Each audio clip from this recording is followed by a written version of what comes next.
방출인 한국사 약속의 이름 최승권입니다. 자, 이제 근대 사회가 요 단원으로 이제 마무리가 됩니다. 다음 시간에는 이제 본격적으로 개항과 근대화, 지금 현재로부터 약 100년 내지 150년 안쪽에 있는 우리나라 역사를 심도 있게 공부하는 시간이 되도록 합니다. 그래서 근대 역사, 오늘은 그 마지막 시간이고요. 그래서 오늘은 서민문화, 조선 후기의 서민문화와 새로운 종교, 이 부분도 즐거운 마음으로, 편안한 마음으로 공부하시면 될 거예요. 이미 여러분들 배경 지식이 많이 쌓였기 때문에 그동안에 이제 저와 같이 공부하게 되면서 이미 아마 여러분들의 그 한국사에 대한 어떤 잠재적인 지식이 많이 쌓였습니다. 그래서 아주 즐겁게 공부할 수 있는 단원이다라는 거 제가 말씀을 드립니다. 자, 그 다음에 제 강의 중에 한 부분을 제가 좀 수정을 할게요. 어떤 분이 좀 얘기를 했는데 대단한 분이에요. 강의하다 보면 저도 강의에 취하다 보면은 말이 헛나가는 경우가 있는데 예리하게 지적을 했습니다. 교재 165쪽을 보게 되면 165페이지에 제가 어떤 부분이 있었냐면요. 167쪽이군요. 예, 167쪽. 167쪽을 보게 되면은 농가 집성이 있고요. 신속하게 만들었죠. 그 다음에 또 뭐가 있습니까? 서유구에 임원 경제지가 있죠. 농가 집성은 제가 지난번에 설명할 때 이제 세종 때 나왔던 농사직설. 그 다음에 또 뭐가 있죠? 금양잡록. 예. 금양잡록. 오늘날에 여기 이제 경기도 시흥지방을 얘기하고요. 그 다음에 구황찰교라는 것이 있어요. 구황찰교. 구황이 뭔지 알죠? 구황. 그러니까는 그 산에 올라가서 나무 껍질 같은 거, 뭐 도토리 같은 거, 그런 거를 이제 그 음식으로 먹을 수 있는 그런 방법들, 그 구황법이라고 했잖아요. 그런 것들. 그런 것들을 다 모아가지고 집대성에서 만든 것이 이제 농가 집성이고요. 임원 경제지가 한국이라든가, 그 다음에 중국이라든가, 이런 나왔던 농사책 900종을 전부 다 해가지고 나왔던 그런 책입니다. 그래서 얘를 갖다가 백과사전이다라는 거죠. 백과사전. 그래서 얘가 이제 신속하게 만들 수 있었고, 얘는 이제 서유구라는 사람이 이것을 만들었다. 순조 때 만들었다. 이렇게 900여 종을 제가 지난번에 여기로 설명했던 것 같아요. 물론 이렇게 세부적으로 시험 문제에 나오는 적은 없지만 그래도 다른 것을 여러분들한테 가르쳐 드릴 수는 없잖아요. 그렇죠? 그래서 제가 이 부분은 정정을 해 드립니다. 그래서 꼭 알아두시기 바라고요. 또 혹시 몰라요. 혹시 모르니까 시험 문제 나올 수도 있으니까. 그래서 제가 말씀을 드립니다. 서민문화의 발달. 자, 서민문화. 조선 후기 들어오게 되면서 조선 정기 때에 이런 사대부들이 그 국가의 어떤 주도권을 장악을 하고 이끌어갔지 않습니까? 근데 조선 후기 들어오게 되면은 뭐 이양법이라든가 또 그 다음에 대동법으로 인해서 상업이 발달하고 수공업이 발달하게 되면서 이 서민층들이 성장을 하게 되죠. 그래서 서민이 주도하는 서민 문화가 발달을 했다. 이것이 우리나라 역사가 다른 나라하고도 그 차별화가 되는 그런 부분들이에요. 이 서민들이 주도를 해서 문화를 영위를 했다라는 것이 이 당시에 다른 나라 역사를 찾아봐도 쉽게 찾아볼 수가 없습니다. 거의 귀족들이 그 주도를 하는 그런 문화이지 그렇지 않아요.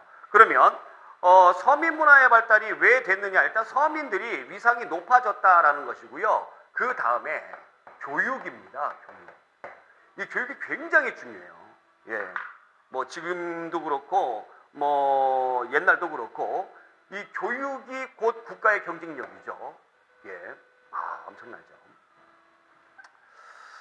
이 교육을 빼게 되면은 결국에는 그 정치하는 사람들이 이 국민들이 많이 배우는 걸 별로 좋아하지 않아요. 왜냐하면 많이 알기 때문에.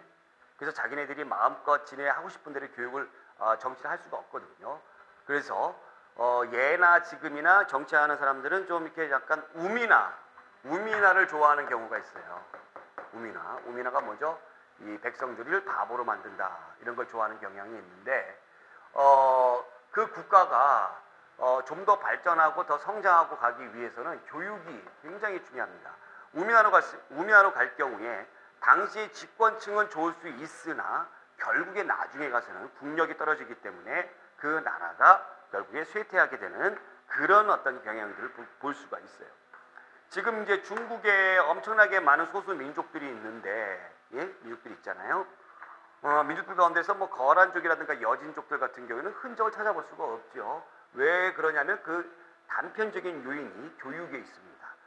특히 어떤 교육? 자기네 어떤 고유 문자가 없더라라는 얘기예요. 그러면 우리 같은 경우는 굉장히 외적의 침입에 많이 시달렸고, 굉장히 세계사의 역사적인 그런 무대로 봤을 때 굉장히 좁은 그런 역사 무대를 가지고 있고 작은 나라였잖아요. 그럼에도 불구하고 우리나라는 이 교육이 다른 나라에 비해서 좀 더 앞섰다. 그 첫 번째로 나갔던 것이 바로 뭐예요? 한글이다라는 거죠. 우리 고유의 문자가 있다라는 거죠. 그래서 이 교육, 이 서민들이 나는 배우지 못해도 내 애들은 그래도 배우게 하겠다. 그래서 이 서당, 초등 교육은 시켰다라는 얘기입니다. 서당 교육. 예전에는 이 서당도 사대부의 자손들이 다닐 수가 있었는데 이제는 서민층들이 서당을 다녔다는 얘기입니다. 이것이 서민 문화가 발달하게 되는 가장 주요한 원인이 되었다라는 거 기억해 두시기 바랍니다. 그래서 문학으로 보게 되면 한글 소설 나오죠.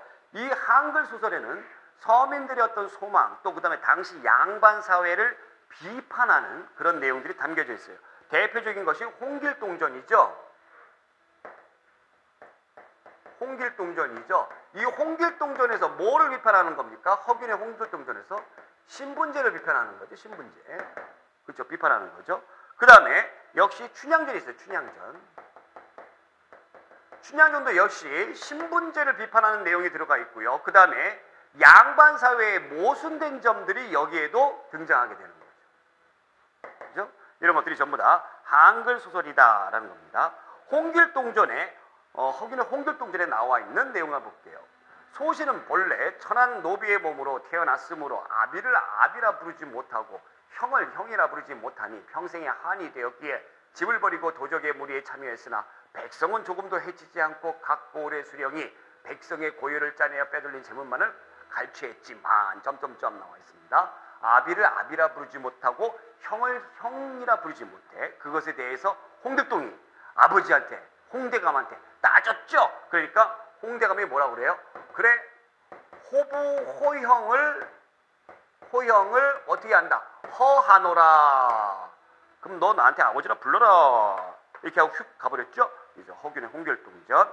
자, 그 다음에 서민 문화 가운데서도 유행했던 것이 이제 시조 같은 경우에는 사설시조라고 이것이 유행합니다. 사설시조는요, 일정한 형식이 없이 쭉 하는 거예요. 쭉 길게. 그래서 말 많은 사람들을 어른들이 뭐라고 얘기해요? 아, 왜 이렇게 사설이 길어? 이렇게 얘기하죠. 그래서 쭉 가는 거예요. 그래서 시조는 시조인데 쭉 길어요. 그래서 많이 배운 어떤 사대부들처럼 자기네 어떤 뜻을 아주 간단하게 초장, 중장, 종장 요 형식에 딱 맞춰가지고 간단하게 할 수 있는 거기까지는 가지 못했고 쭉 길게 내려섰다. 그래서 사설시조가 유행을 했다. 자, 그 다음에 판소리 아시죠? 예, 우리나라의 판소리 창과 사설로 이루어져 있습니다. 그래서 뭐 판소리는 뭐 춘향전 같은 경우는 판소리도 할 수가 있고요. 이것도 서민들이 즐기는 그런 장르였고, 뭐 탈춤이라든가 산대놀이, 탈을 쓰고 있죠. 탈을 쓰고 있어요. 그래서 양반탈, 뭐 각시탈, 뭐 이렇게 할 수가 있어요. 그래서 주로 이제 양반들의 어떤 잘못된 점, 양반들의 어떤 모순된 점 이런 것들을 웃음을 곁들여서 풍자했던 그런 장르였다라는 겁니다. 자, 그림과 글씨 보겠습니다. 그림과 글씨는 이제는 조선 정기 때에 나왔던 어떤 관념 속에 있는 것들을 작품으로 옮기지 않아요. 실제 있는 것들을 작품으로 옮겨요. 서민들이 그런 걸 좋아해요. 그래서 뭐가 나오냐면 진경산수화가 나오고 풍속화가 나오더라라는 얘기죠. 진경산수화 할 때 진경이라는 게 뭐예요? 진짜 경치다라는 겁니다. 그래서 대표적인 사람이 바로 거기에 나와 있는 정선이죠. 정선. 금강산과 관련된 그림 그렸고요. 또 그 다음에 인왕산과 관련된 그림을 그렸어요. 그림 한번 볼게요. 진경산수가 여기 나와 있죠. 이것도 그냥 한번 쭉 보고 자료 한번 볼게요. 그 다음에 풍속화, 어떤 서민들의 풍속, 또 그 다음에 양반들의 어떤 그 모순된 점, 이런 것들을 풍속을 담겼죠. 대표적인 사람이 김홍도죠. 김홍도. 주로 이제 서민들의 생활 모습을 표현을 했습니다. 그래서 뭐 대장간의 모습이라든가, 또 뭐 단오날의 모습이라든가, 서당의 풍경이라든가, 이런 것들을 그림으로 표현했어요. 자, 당시의 어떤 생활 모습을 그림으로 표현했기 때문에 이것은 글로 엄청나게 이렇게 기술한 것보다도 더 이 당시의 생활을 연구하는데 굉장히 중요한 자료가 되겠죠. 자, 그 다음에 아주 특이한 사람인데 신윤복이라는 사람이에요. 신윤복은 양반들의 풍류, 그 다음에 부녀자들의 생활, 남녀 간의 애정 표현을 했는데 특히 여자들을 테마로 삼았다라는 겁니다. 여자들을 테마로 삼는데 이 여자들이 뭐 예를 들면 뭐 빨래를 하고 있어요. 빨래를 하고 있는데 양반이 이렇게 쳐다보고 있습니다. 훔쳐보고 있어요. 이런 모습들, 이런 것들이 신윤복. 그래서 이 여자와 관련된 것이 나타난다 그러면 신윤복이다라는 거죠. 그래서 이 신윤복이 활동을 하던 이때에 민간인들에게 엄청나게 많이 잘 팔렸던 그런 그림이 춘화라는 거였어요. 굉장히 야한 그림이죠. 이런 것들이 많이 팔렸었고요. 자, 민화는 건강, 장수, 다산과 같은 서민들의 소망과 감정을 담습니다. 민화는. 그래서 이걸 어떻게 담아요? 당시에 이 서민들이 어떻게 길조라고 여기었던 것들 있죠. 그래서 뭐 길조라고 여기었던 어떤 동물들, 뭐 호랑이라든가 뭐 까치라든가 이런 동물들 있잖아요. 이런 동물들을 담는 거예요. 그래서 민화예요. 서민들의 작품이에요. 근데 이 민화는 저자를 잘 알 수가 없어요. 누구의 작품인지 잘 몰라요. 어찌됐건 서민들의 작품이다라는 거고요. 그 다음에 서예 같은 경우 추사 김정희의 대표적인, 우리가 앞에서 글씨를 배웠습니다만 뭐 한석봉도 그렇고요. 한석봉 같은 경우는 왕이지체를 많이 좋아했다라고 그래요. 그리고 뭐 고려 시대에도 뭐 공부했었고, 뭐 왕이지, 조맹부, 그쵸? 뭐 이런 책들 전부 다 중국의 글씨를 따라하는 거였죠. 그런데 이제 와서는 19세기 들어와서는 김정희의 추사책, 뭐 또 그 다음에 이광서의 동국진책, 그런 같은 대표적인 우리 자체의 어떤 글씨체가 나타나게 되었다라는 겁니다. 서민문화라고 할 수가 없지만 당시 조선 후기에 들어서 어떤 영향들이 있죠? 우리 고유꽃을 지키고자 했던 그런 영향들이 있죠. 그런 것을 담았다라는 겁니다. 자, 그러면 이 부분과 관련해서 자료를 한번 보겠습니다. 자, 정선의 인왕제색도. 인왕제색도라는 것은 바로 뭐냐면 인왕산이에요. 인왕산이 어디에 있어요? 서울에 있죠. 경복궁 옆에 있습니다. 그 인왕산을 그린 그림이에요. 그러니까 우리가 안견의 몽유도원도라든가 또 고사관수도 같은 거 있잖아요. 이런 것들은 어떤 관념 속의 그림이잖아요. 근데 이것은 실제 그림이다라는 거죠. 자, 그 다음에 김홍도의 논가리. 논가는 우리 농민들의 풍속을 그린 거죠. 네. 자, 요 신윤복의 작품이에요. 신윤복의. 단오풍정이라는 거예요. 단오풍정. 단오날에 이제 그 풍경을 그린 거죠. 여러분들 여자들이 이렇게 놀고 있습니다. 이렇게 놀고 있고, 여기 냇가에서 이렇게 미역 감고 있어요. 여기 꼭 숨어서 보는 사람 있죠. 이렇게. 이런 모습들을 또 볼 수가 있다라는 거고요. 자, 그 다음에 우리가 건축 보겠습니다. 이 건축도 조선후기 들어오게 되면 어렵지 않아요. 17세기 때는 조선 전기 때의 불교를 억압했던 그런 모습하고는 달리 17세기에 들어오게 되면서 너무너무 뭐 사회가 어렵잖아요. 그러다 보니까 신앙에 기대는 그런 어떤 성향들이 나타나게 되는 거죠. 그래서 불교의 지위가 과거에 비해서 좀 올라가더라라는 얘기입니다. 그래서 금산의 미륵전, 그 다음에 화엄사의 각황전, 그 다음에 뭐 법주사의 팔상전, 이런 어떤 그 불교 건축물들이 나타나게 됐다. 나타났다. 17세기에 나타났다. 요 정도만 생각하시면 돼요. 요 정도만 생각하시면 됩니다. 다른 건 뭐 크게 적이 없어요. 그 다음에 18세기 때 들어오게 되면 두 가지만 생각하시면 되죠. 18세기 때는 누구의 영정조 시대죠. 특히 정조 때에 여러분들 수원 화성, 그다음에 이런 거 있었다라는 거 그냥 한번 눈만 보시고 수원 화성만 기억해 주세요. 그러니까 17세기 때는 전세기 때에 비해서, 그러니까 조선 전기 때에 비해서 어떤 종교에 의지하는 마음으로 이런 대표적인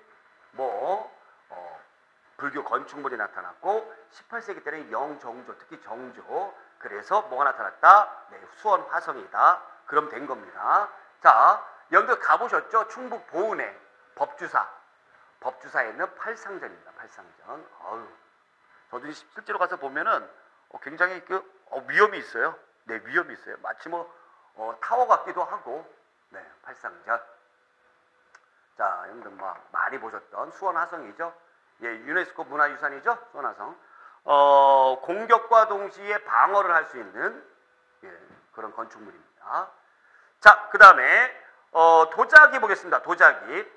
도자기는 이 백자 같은 경우 16세기에 사대부들의 어떤 그 순결함을 반영하는, 청백함을 반영하는 백자가 유행했다고 그랬죠. 조선 후기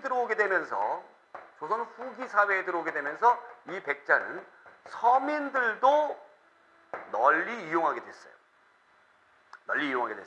그러다가 이 백자가 너무 밋밋해서 뭐가 나타난다? 청화백자가 나타나게 됩니다. 청화백자.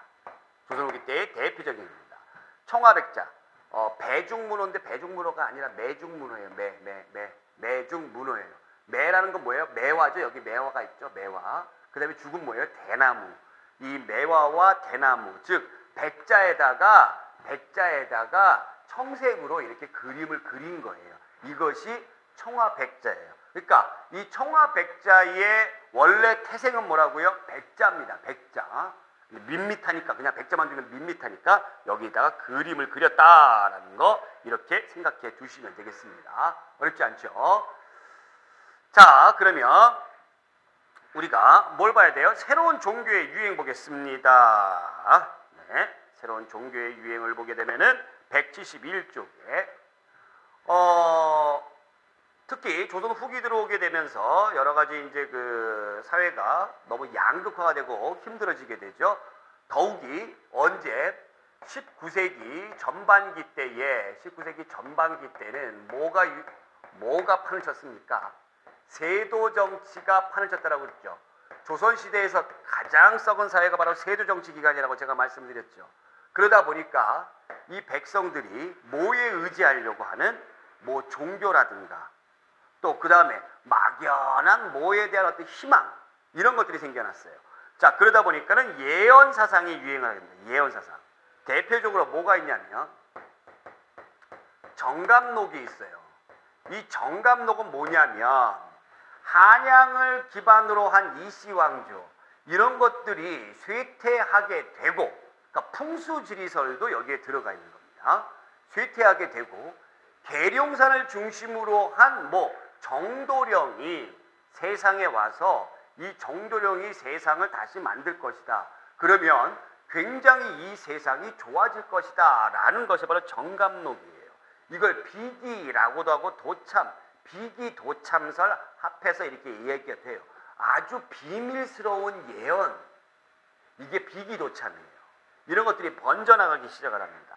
자, 또 한 가지 미륵신앙 있죠. 미륵신앙.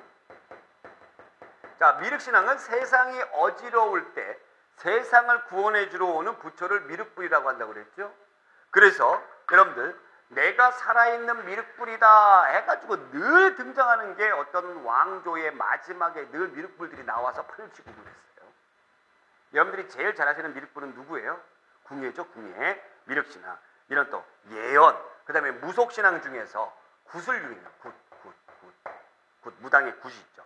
이 굿이 어떤 의미냐면요. 굿이에요. 굿. 영어로 굿이에요. 쉽게 얘기하면 안 좋은 것을 물리치고 좋은 것이 나에게 오게 하는 그런 행위를 굿이라고 합니다. 이런 것들이 유행하게 되더라라는 얘기예요.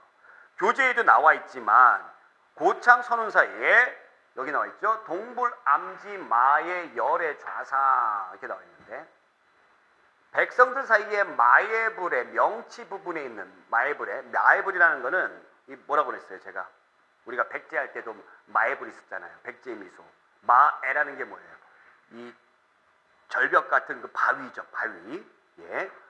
명치 부분에 있는 감실에 비결이 들어있는데 그것이 나오는 날 명치불의 감실에 뭔가 비결이 나오는 날 한양이 망한다는 이야기가 퍼져 있었다. 이러한 설화에는 어려운 현실이 신앙의 차원에서 해결되기를 바라는 민중의 염원이 들어가 있다라는 겁니다. 자, 그러면 당시 사회에 어떤 이런 것들이 왜 유행했는가 여러분들이 이해가 되셨죠? 자, 그러면 이런 것들은 어떤 막연한 어떤 그 민간에서 전해져 오는 관습처럼 전해져 오는 그런 어떤 내용이고요. 이제 체계를 갖춘 신앙이 들어오게 됩니다. 신앙이 들어와요. 그 대표적인 것이 바로 뭐냐면 천주교예요. 이 천주교를 다른 표현으로 하면 로마 가톨릭이죠. 이 사람들은 주말마다 어디 가요? 성당에 가요. 그렇죠? 천주교. 이 천주교를 또 어떻게 표현하냐면 이제 옛날부터 있었다 해서 크리스토교 가운데서 구교라고 이야기하는 거예요. 구교. 그러면 이 천주교가 중세 때에 많이 부패를 했었죠. 유럽에서. 그래서 이것을 개혁해서 나왔던 루터, 칼뱅 이런 프로테스탄트 저항을 하다 프로테스트에서 나왔죠. 그래서 프로테스탄트라고 그러는데 얘네들을 개신교 또는 신교라고 합니다. 그러니까 우리나라 사람들이 이제 주일마다 어딜 가요? 보통 교회 간다. 그러면 장로교회, 감리교회 이게 신교예요. 아시겠죠? 그러니까 여러분들이 마리아 믿는 곳이 구교다 성당 간다 이렇게 하면 이거 아주 촌스러운 거예요. 그거 아니에요. 자, 그러면 천주교가 들어오게 되는데 천주교가 맨 처음에 여러분들 이수광 공부했었죠? 이수광 지봉유설 공부했었죠? 이수광의 지봉유설에 여러분들 이 천주교가 소개가 돼요. 천주실의라고 해가지고 이 천주실의라는 것은 마테오 리치 우리 공부했잖아요. 고려 만국정도를 지었던 선교사죠. 이탈리아 출신의 이 천주교 관련된 것이 딱 했는데 이것을 왜 소개했냐면 이 천주교의 우리나라 사람들이 굉장히 충격을 받았던 교리는 뭐가 있었냐면 만민평등입니다. 평등하다는 거예요. 그래서 당시 학자들이 이 서양 애들은 이 종교를 믿기 때문에 신분이 낮은 사람들도 열심히 노력해가지고 뭔가 어떤 자기의 끼도 발생하고 자기의 재능도 펼칠 수가 있었구나 라는 그런 긍정적인 차원을 가지게 됐던 것이죠. 그래서 처음에 도입은 여러분들 도입은 어떻게 도입되냐면 학문적인 차원에서 도입한다라는 얘기예요. 그래서 서양의 학문이다 해서 서학이라고 불렸던 거예요. 처음에 도입. 그러면 이 대부분들이 이 수영과 확산 거기 보시면 대부분들이 이것을 받아들였던 사람들이 남인 출신의 학자들입니다. 그러면 이 남인 출신의 학자들은 주로 뭐 했던 사람들이에요? 실학자들이죠. 실학을 연구했던 사람들이죠. 그래서 최초의 세례를 받은 사람이 바로 누구냐면은 이승훈입니다. 이승훈 최초의 세례자. 이거 꼭 알아두시기 바랍니다.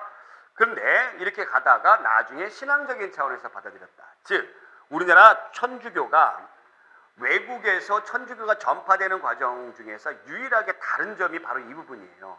우리가 자체적으로 받아들였다는 거예요. 외국 같은 경우는 선교사들이 들어와서 전례를 했는데 우리가 자체적으로 받아들여서 처음에 학문적으로 연구하다가 종교적으로 받아들인 거예요. 그래서 우리가 오히려 역으로 선교사들을 보내주세요라고 요구를 하게 됩니다. 그걸 잘 알아두세요. 그런데 탄압을 받더라는 얘기죠. 탄압을 받아요.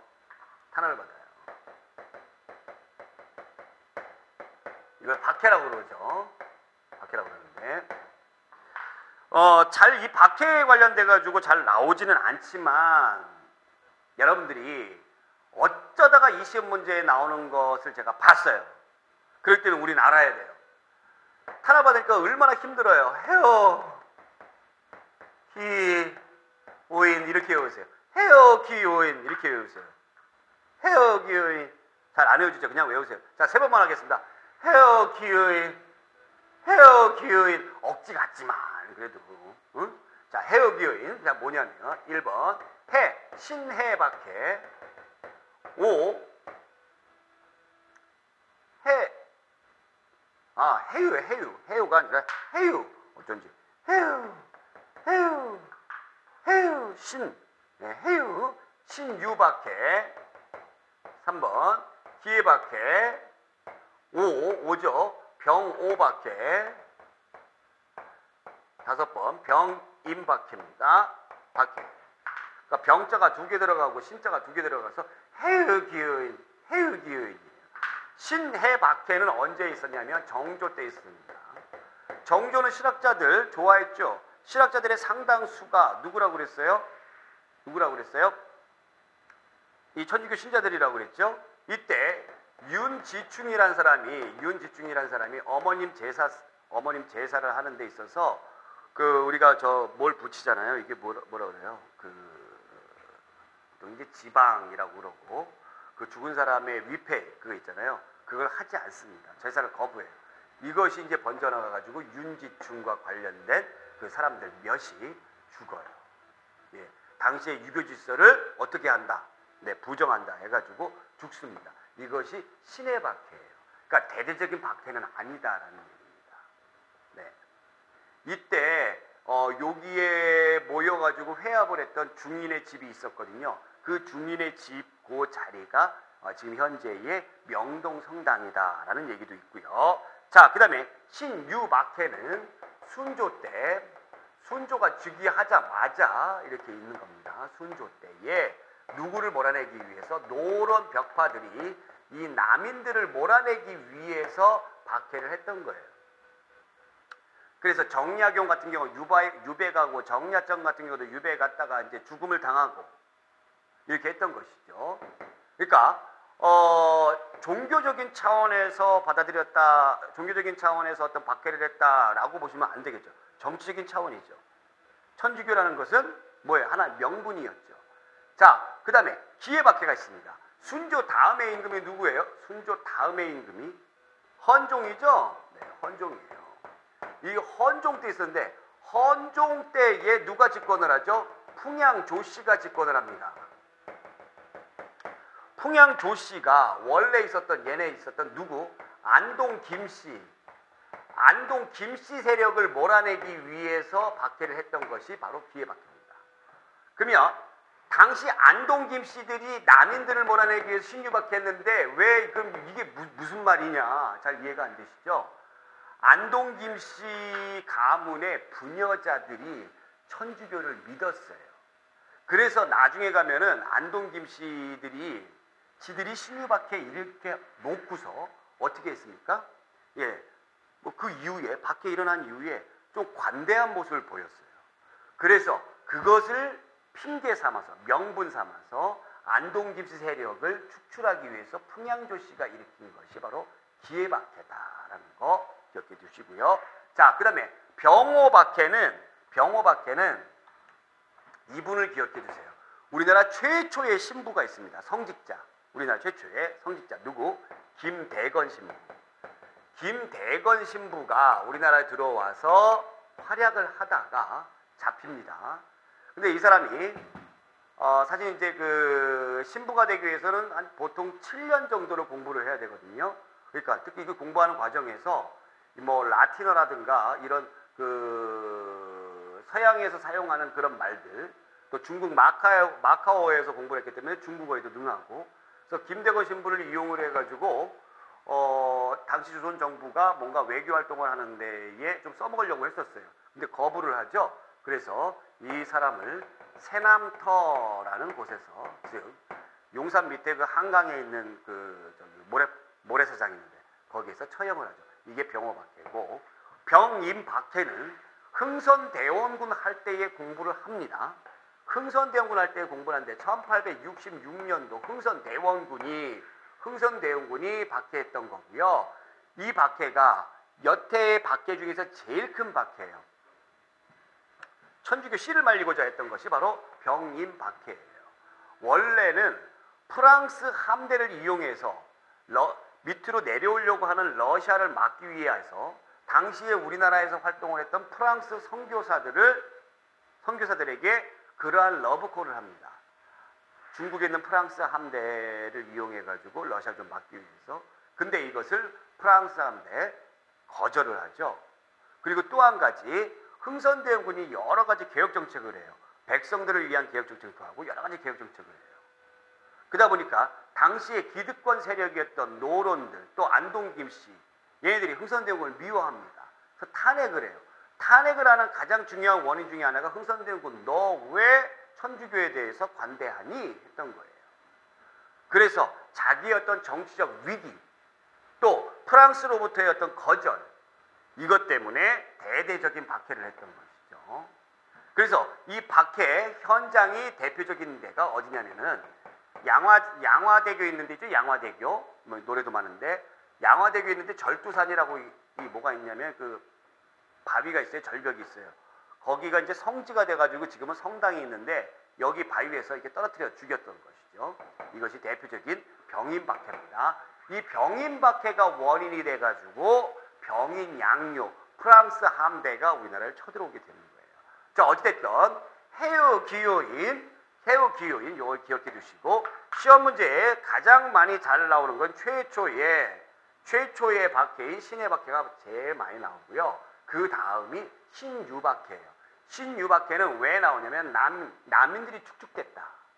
자, 또 한 가지 신유 박해가 있을 때 황사영이란 사람이 편지를 썼어요. 그 편지가 바로 백서인데 중국에서 활동하고 있는 중국의 주교라는 거는 이제 천주교의 신부보다 조금 높은 그런 성직자를 주교라고 그러는데 이 편지 썼어요. 이 편지가 당시 우리나라 정부가 천주교를 박해하니까 우리를 좀 도와주세요. 군대를 일으켜가지고 이걸 못하게 해주세요. 이 편지를 썼는데 이 편지가 전달이 안 되고 발각이 된 겁니다. 그래서 더 이 사건이 커지게 됐다라는 거죠. 그래서 이거 꼭 알아두시기 바라고, 그러한 내용들이 우리 교재에는 아주 간단하게 나와져 있는데 꼭 생각해 두세요. 자, 그 다음에 동학이 발생합니다. 동학. 1860년에 동학이 발생하는데, 동학이 발생하는 원인도 여러 가지 원인이 있죠. 당시에 이제 세조 정치 기간 동안에 어떤 그 백성들의 삶이 피폐해지는 부분들도 있고요. 또 그 다음에 서양 세력들이 들어옵니다. 또 서양 종교가 판치게 되죠. 서양에서 들어왔던 천주교 같은. 그 다음에 이양선 공부했었죠. 서양 배들이 왔다 갔다 갔죠. 그래서 위기의식이 높아지는 그런 시점이었어요.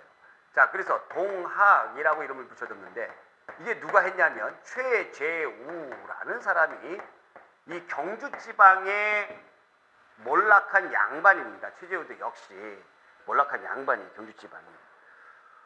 철종 때 1860년도에 창시가 됐는데 이름을 왜 동학이라고 졌냐면 우리 것도 좋은 게 많은데 왜 꼭 굳이 서학, 천주교를 믿니?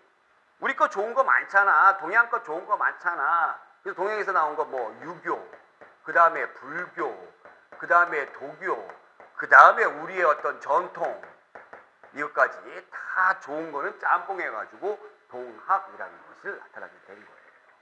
자, 그러한 내용들이 이제 거기 쭉 나와 있죠. 그래서 평등 사상으로 시천주 사상, 그 다음에 여러분들 너무나 잘 아시는 인내천. 사람이 곧 뭐다? 하늘이다 라는 거죠. 그래서 하늘 아래 인간들은 곧 다 똑같다라는 겁니다. 신분제를 부정합니다. 자, 그런데 이 동학이 천주교와 다른 점이 있어요. 뭐가 다른 점이 있냐면 천주교는 지금 현재의 삶을 너무 불평불만하지 말아라라는 거예요. 나중에 가게 되면 죽어서 하늘나라에 들어간다라는 거죠. 즉 내세를 강조합니다. 내세를. 천주교는 내세를 강조하는 반면에 동학은 뭘 강조하냐면 현세를 강조한다라는 얘기죠.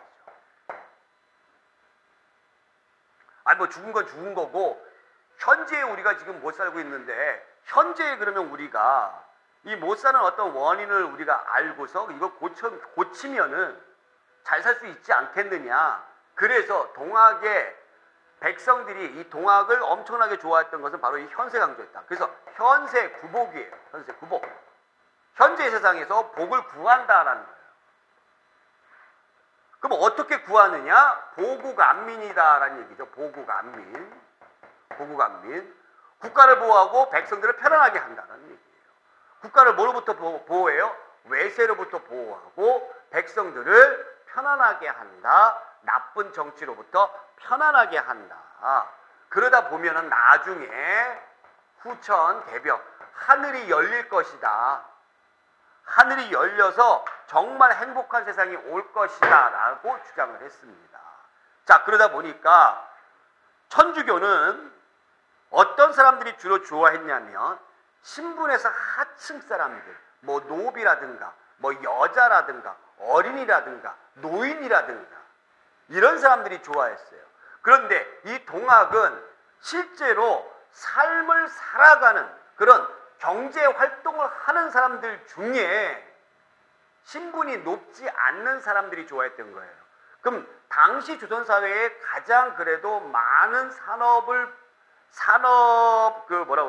비율을 보고 있는 그런 직업군이 뭐죠? 농민들이죠. 그래서 농민들이 동학을 엄청나게 좋아했습니다. 내가 지금 농사짓기 너무 힘들고 근데 맨날 관리들 와가지고 뜯어가고 근데 세상이 우리가 노력하면 바뀔 수 있대 해가지고 동학을 엄청나게 좋아했더라라는 얘기입니다. 결국에 이 동학도 탄압을 받아서 혹세무민이라고 해가지고 최재우가 처형당해 죽죠. 혹세무민. 세상을 현혹시키고 백성을 무식하게 만든다. 바보로 만든다. 해가지고 했습니다. 그러나 2대 교주, 이 동학을 발전시킨 사람은 2대 교주인 최시영의 노력으로 엄청나게 발전하게 되는 거죠. 이 사람이 체계를 잡아요. 동학의 경전인 동경대전, 동학의 경전입니다. 그 다음에 용담유사라는 것을 편찬을 딱 하죠. 용담유사 뜻이 뭐냐면 용감히 나아가서 싸우자. 용감히 나아가는 어떤 이야기담. 용감히 나아가서 뭔가 좀 싸우자. 노래처럼 이렇게 했던 것이죠. 이것이 번져나가면서 동학이 엄청나게 그 자리를 잡게 되더라라는 얘기예요. 자, 이것 때문에 나중에 가게 되면은 이 동학을 중심으로 해서 동학농민운동, 사회를 개혁하고자 했던 동학농민운동이 보세요. 보국안민이죠. 그래서 사회를 개혁하고자 합니다. 백성들을 편안하게 하기 위해서 탐관오리, 봉건제 중에서 안 좋은 것을 없애버리고 개혁하고 보고 국가를 침입하는 외적을 물리치기 위해서 일본하고 싸우고 그렇게 했던 것이에요. 그래서 이런 것들을 여러분들이 잘 이해를 해주시면 굉장히 앞으로 또 나오는 역사를 이해하는데 굉장히 도움이 되겠죠. 나중에 바로 우리가 그 일제에게 국권을 빼앗기기 바로 전, 즉 구한말 시대라고 합니다. 그때의 동학은 천도교라고 해가지고 3대 교주 손병희 때의 이름을 계칭을 해요. 천도교다 해가지고 이 천도교는 일제강점기 때의 우리 역사상 가장 큰 민족적인 거족적인 민족운동이 있어요. 가장 큰 3.1운동을 일으키는데 가장 주축이 됐던 그런 종교이기도 하죠. 자, 그렇다면 동경대전 나오죠. 내가 또한 동방에서 태어나서 동방의 가르침을 받았으니 도는 비록 천도이나 학은 동학이니라. 하물며 땅이 동과 서로 구분되어 있으니 서쪽이 어찌 동쪽이 되고 동쪽이 어찌 서쪽이 될 수 있겠는가.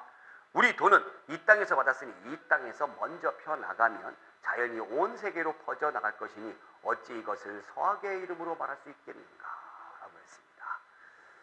자, 그러면 우리가 문제 풀어보도록 합니다. 170페이지에 안 풀었던 예제 2번부터 한번 풀어볼게요. 다음 조선 후기 서민문화가 발달하게 된 배경으로 옳은 것을 고르세요. 서민문화 왜 발달했을까요? 서민층의 사회 경제적 지위가 형성되었다. 그렇죠. 서당 교육이 확대되면서 서민의 의식이 성장하였다. 그렇습니다. 중국 중심의 세계관에서 탈피하려는 움직임이 나타났다. 이것은 우리 국학 연구의 배경이죠? 아닙니다. 중국을 왕래하는 사신들을 통해 서양의 과학기술이 전래되었다. 이것도 서민문화 발달하고는 전혀 관계가 없는 거고, 그래서 기억과 니은 1번 골라주시면 되고요. 자, 112쪽에 예제 1번을 볼게요. 가나 종교의 공통점으로 오는 것은 경주지방의 몰락한 양반인 최재우가, 몰락한 양반은 뭐라고 부른다고 그랬죠? 잔반이라고 부른다고 그랬죠? 민간신앙과 유교, 불교, 도교를 융합하여 창시했다. 뭡니까? 동학이죠. 청에 갔던 사신들이 관련 서적을 가져오면서 서학이라는 이름으로 조선에 소개되었으며 일부 양반들이 신앙으로 받들었다. 이건 뭐예요? 서학, 천주교죠. 자, 공통점 서양 세력 배척. 이건 뭐예요? 동학이고, 그 다음에 제사의식 거부, 천주교고, 왕조 교체 예언은 우리가 그 예언 사상 정감록 같은 거죠. 관계없고, 서양 문물 수용을 주장한다. 서양 문물 수용 주장하는 건 서학에서 인간 평등 사상을 강조한다. 이것이 공통점이죠. 자, 공통점과 차이점을 여러분들 잘 구분해 주시고, 자, 2번 볼게요. 가 종교에 대한 설명으로 옳은 것은 내가 또한 동방에 태어나서 동방의 가르침을 받았으니 도는 비록 천도이나 학은 모이니라. 아까 나왔던 것이죠. 예, 천도이나 학은 동학, 그렇죠? 동인이라.